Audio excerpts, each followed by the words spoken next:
Sahabat, ketika sebuah agama menjadi besar dan ia berkembang lebih dari 100 tahun, maka agama itu, apapun agama itu, akan berujung kepada spektrum.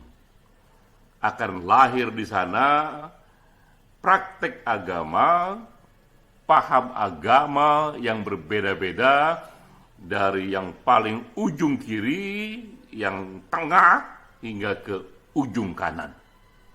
Walau mereka membaca kitab suci yang sama, meyakini nabi yang sama, namun agama in action, religion in action, praktek agama itu dalam sejarah di berbagai wilayah akan berbeda-beda, bahkan untuk banyak isu juga bisa bertentangan satu dengan yang lainnya. Mengapa demikian? Karena ketika agama masuk dalam sejarah, masuk dalam ruang dan waktu, maka agama itu bersinergi dengan lokalitas, dengan peradaban dan sejarah di masing-masing wilayah itu yang berbeda satu dan lainnya.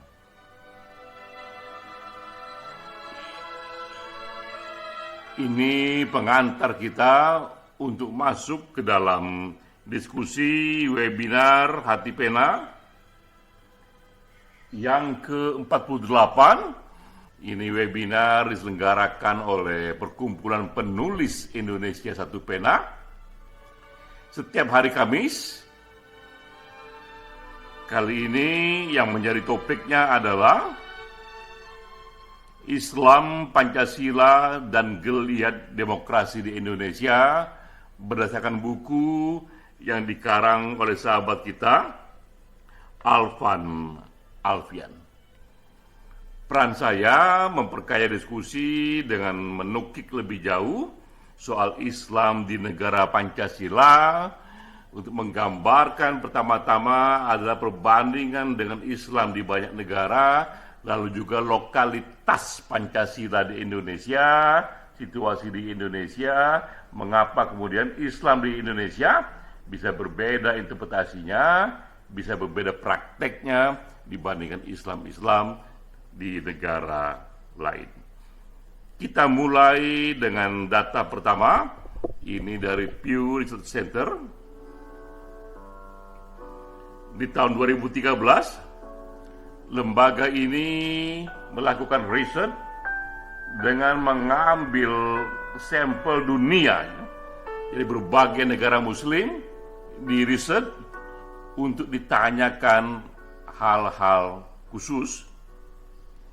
Kita mulai dengan pertanyaan ini.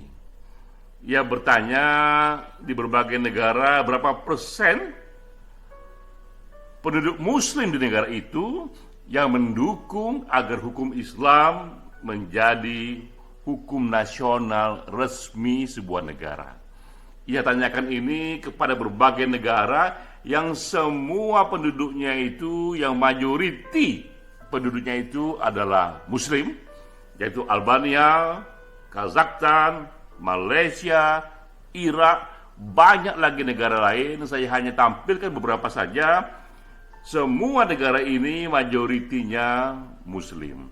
Tapi ketika ditanya, Bapak Ibu sekalian, apakah Bapak Ibu mendukung jika di negara Ibu ini hukum Islam dijadikan hukum resmi nasional yang berlaku bagi semua?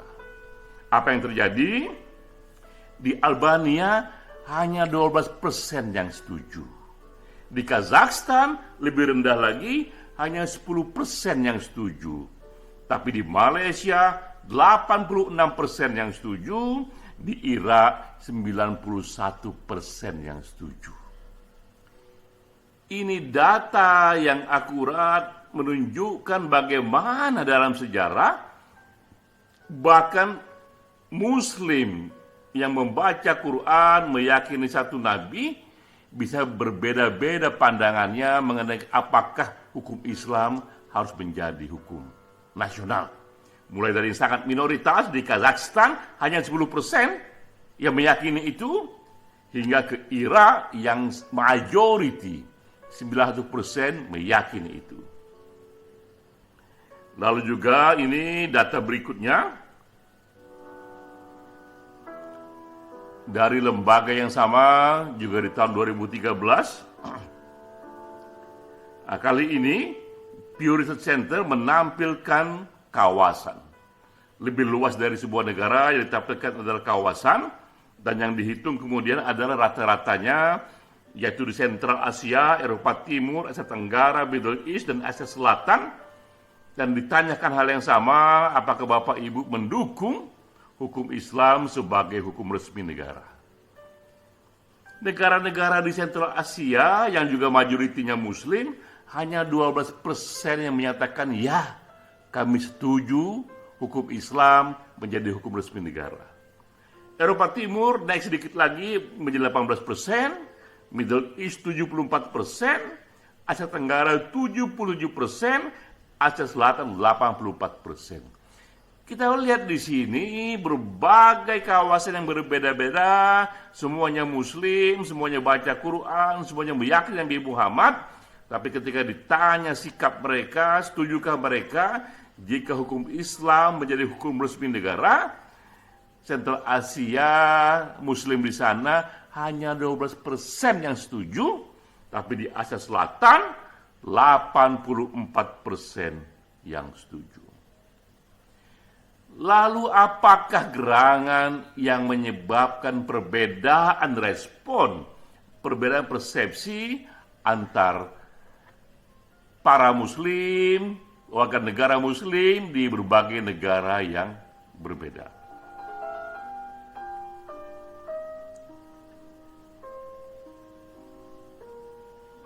Nah, kita lihat di sini, ini kesimpulan dari Pew Research Center, bahwa jika di sebuah negara Islam dijadikan agama favorit oleh pemerintah, ada public policy yang konsisten di sana bertahun-tahun, belasan tahun, bahkan puluhan tahun menjadikan Islam sebagai agama favorit, maka ada kecenderungan majority warga negara di negara itu akan mendukung hukum Islam sebagai hukum nasional yang tertinggi, sebagai hukum nasional yang resmi.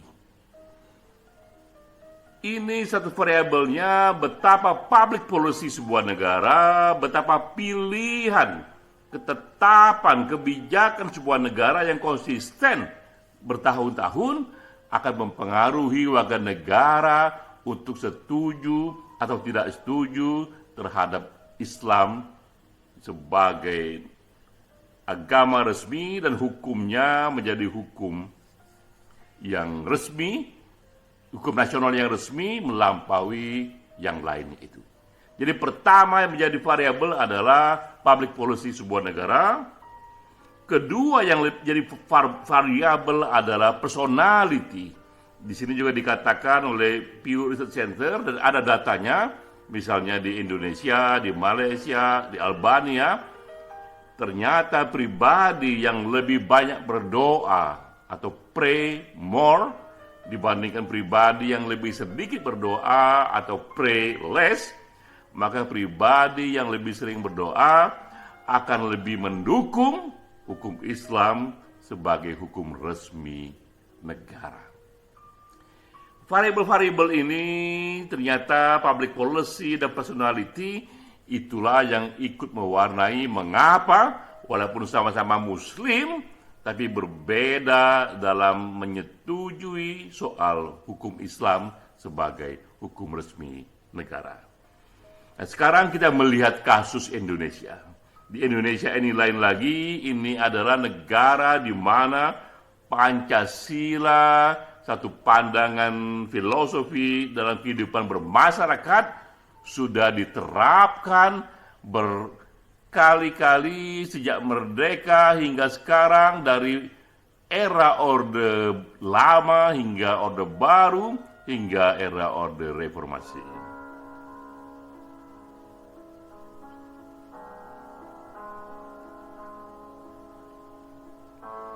Nah, kita mulai di sini.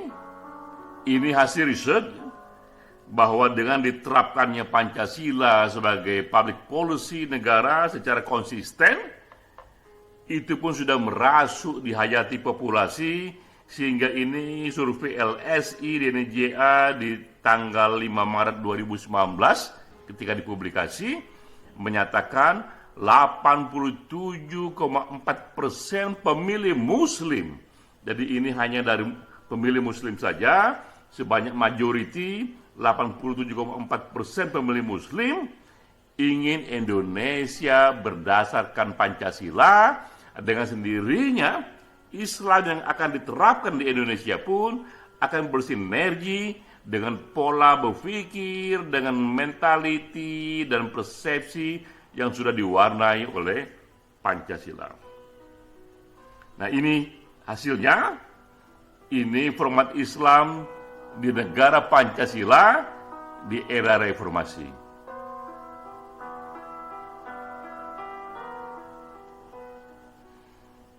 Tiga pola ini yang hadir, yang menonjol bahwa puncak hukum nasional di Indonesia dengan format Pancasila adalah konstitusi, bukan kitab suci, bukan hukum agama, bukan hukum Islam.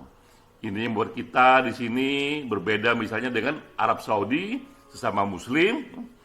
Kedua juga di Indonesia pun akibat satu negara Pancasila selalu hadir yang bernama Kementerian Agama. Dengan Menteri Agama pun ini berbeda juga dengan demokrasi Barat.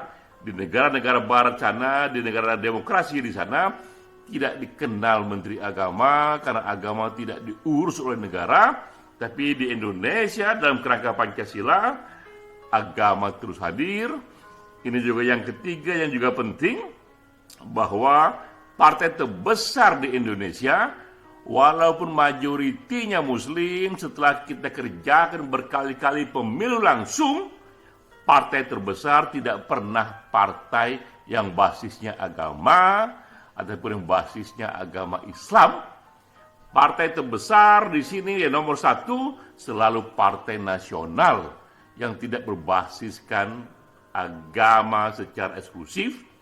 PDIP, Golkar, Demokrat, PNI, itulah partai-partai yang dipilih secara unggul, lebih tinggi dari yang lainnya. Ini pun sudah bisa menggambarkan kultur politik Indonesia, walaupun majoritinya Muslim, mereka tidak memilih partai yang berbasiskan pada agama. Itulah kultur dan pengaruh dari public policy yang menerapkan Pancasila sebagai satu kebijakan negara secara terus-menerus.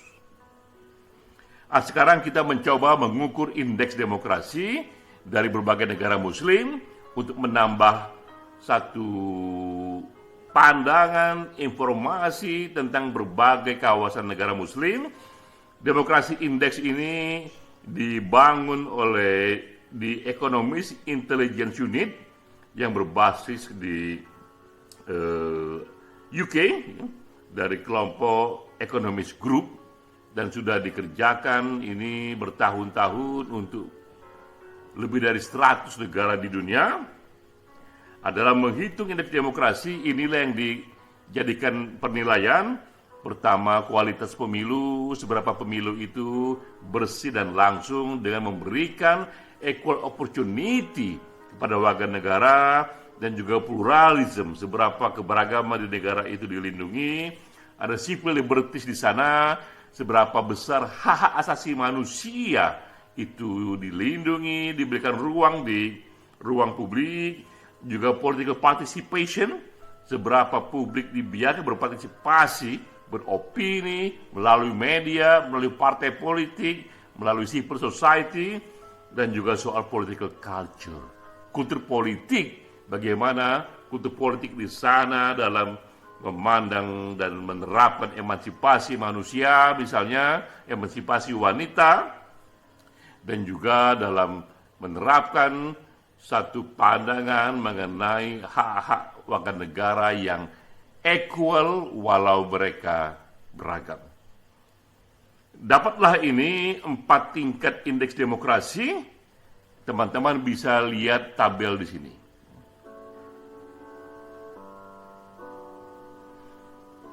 Ada 4 kategori demokrasi.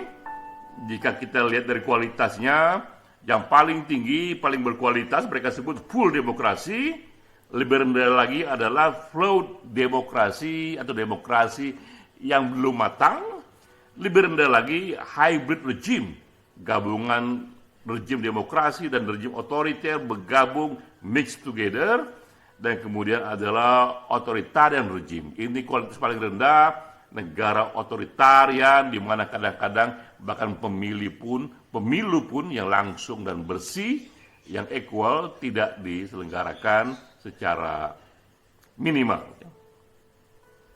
Nah, ini yang kita dapatkan dari lebih 50 negara yang majoriti muslim, bahwa tak ada satu pun dari negara muslim itu yang sudah berada di tahap full demokrasi. Ini fenomenanya dari negara-negara yang majoritinya muslim, yang jumlahnya sekitar 50 negara.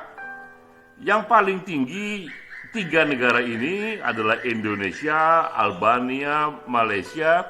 Namun posisinya hanya dalam kategori flawed demokrasi saja. Demokrasi yang belum matang. Tidak berada di demokrasi yang penuh seperti dialami oleh negara-negara di barat sana, juga beberapa negara Asia seperti negara-negara Taiwan misalnya, Jepang, Korea Selatan.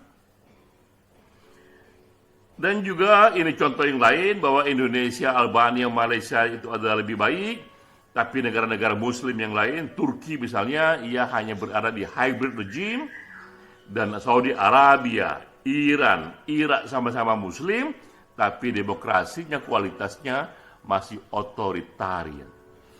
Dari indeks demokrasi kita melihat inilah fenomena negara-negara muslim. Oleh karena itulah ini yang kita sangat banggakan bahwa Indonesia dapat menjadi role model yang membawa kawasan negara muslim menuju demokrasi. Karena di Indonesia, in action, historical, sudah terbukti, kita bisa mencapai flawed demokrasi. Memang itu belum sempurna, namun itulah prestasi tertinggi yang bisa dicapai oleh negara yang majoriti populasinya beragama Islam. Jadi sahabat, demikianlah gambaran makronya, bahwa melengkapi demokrasi, Islam dan Pancasila dari buku Alfan Alfian, kita menunjukkan di sini bahwa betapa agama itu memang dalam prakteknya dipengaruhi oleh lokalitas setiap wilayah, lokalitas setiap negara, baik oleh budayanya ataupun oleh sejarahnya. Tapi Indonesia dapat menjadi role model bagi kawasan muslim yang lain untuk membawa begitu banyak gerbong kawasan muslim beramai-ramai untuk hijrah menuju demokrasi. Salam.